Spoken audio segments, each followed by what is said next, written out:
US President Donald Trump announced this week that he was imposing significant new sanctions on Russia for the first time in his second term. These sanctions imposed by the Treasury Department are primarily against two Russian oil conglomerates, Rosneft and Lukoil. But the move also underscores a degree of frustration on Trump's part with the Russian President Vladimir Putin after a plan for both leaders to meet in Budapest in Hungary fell apart. The new sanctions were announced just as President Trump sat down in the Oval Office with NATO's Secretary General Mark Rutte. Rutte had specially flown down to Washington. There were concerns among a coalition of European leaders who are desperate to ensure that Trump is on the side of Ukraine. Rutte happened to be their chosen messenger. They're massive sanctions, and sanctions on oil. The two biggest oil companies, among the biggest in the world, but they're Russian. They do a lot of oil. And hopefully it'll push, hopefully he'll become reasonable, and hopefully Zelensky will be reasonable. A very good relationship. Trump's irritation with Russian President Vladimir Putin was evident in the joint meeting with Rutte. He explained his decision to cancel the Budapest summit that he had planned for some time in the next couple of weeks. Trump had a 2.5-hour-long phone call with Putin just last week, and the very next day, he met with Zelensky at the White House and cancelled his much-touted plan to sell the Ukrainians with long-range Tomahawk missiles. But now, after Russia's seeming non-cooperation, President Trump has decided to cancel his upcoming summit with President Putin, which was supposed to happen in Budapest in 2 weeks' time. Secretary of State Marco Rubio was also supposed to meet his counterpart, Russian Foreign Minister Sergei Lavrov, this week. That too stands cancelled. Trump explained his decision by saying that something just didn't feel right about the proposed meeting with Putin. When we canceled the meeting with President Putin, it didn't feel right to me. It didn't feel like we were going to get to the place we have to get, so I canceled it. But we'll do it in the future. But next week we'll be with many of you in those locations that I told you. Then it's back to Washington.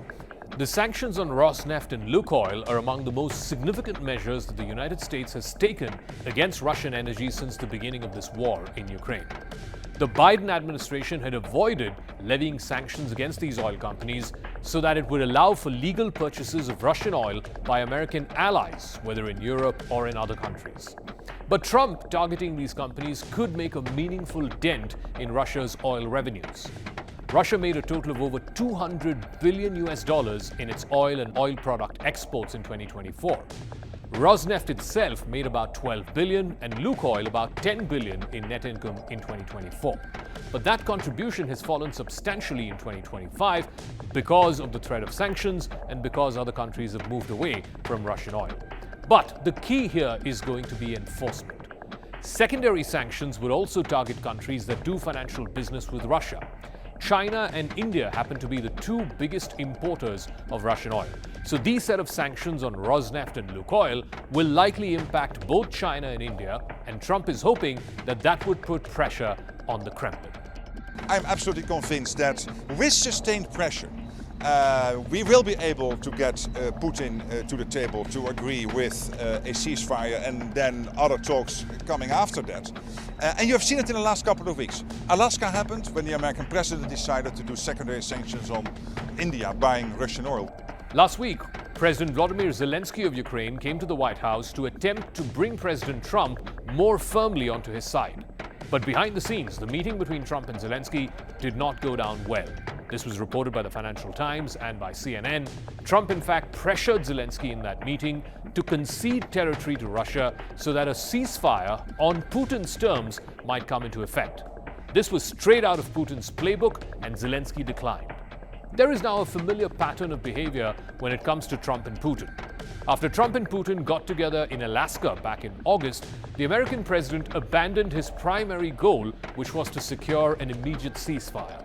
Instead, he stuck to the Russian position, which is that Ukraine give up a fifth of its territory and freeze the current battle lines. The Europeans were shocked and they rushed to Washington en masse. The leaders of Britain, France, Germany, Italy were all there just 2 days after that Alaska summit, and they surrounded Trump with a charm offensive. Trump then backed off, but only for just a bit. This same sort of cycle transpired earlier this month with the Europeans who had grown hopeful that Trump had dangled the possibility that he would supply long-range Tomahawk cruise missiles to Ukraine. But then Putin and Trump got together on the phone, there was a long phone conversation, and the supply of Tomahawks was dropped. But Putin seems nonplussed amidst all of this drama. Earlier this week, there was a major attack by Russian forces on a kindergarten school in Kiev. Most of those dead were either children or their parents or teachers. It also coincided with Russia conducting drills on its own territory involving nuclear weapons, including test launches of intercontinental ballistic missiles or ICBMs, which can directly target the continental United States. In fact, this was confirmed according to a statement put out by the Kremlin. Putin was clearly rattling the saber yet again. Moscow has signaled that it is holding out for Ukraine to surrender parts of the eastern Donbass region, which are still under Ukrainian control. That is simply a non-starter for Kiev. European leaders have joined with Ukraine for calling for an immediate ceasefire at the current battle lines. But Russia has entered these talks with America with one primary goal, and that is to delay any ceasefire and to block the United States from providing long-range weapons to Ukraine. While Putin has largely succeeded so far, the cancelled summit in Budapest shows that the Russian president may be losing his ability to rely on the same tactic again and again. Trump is fast losing his patience with Putin. The question is, what is he going to do about it now?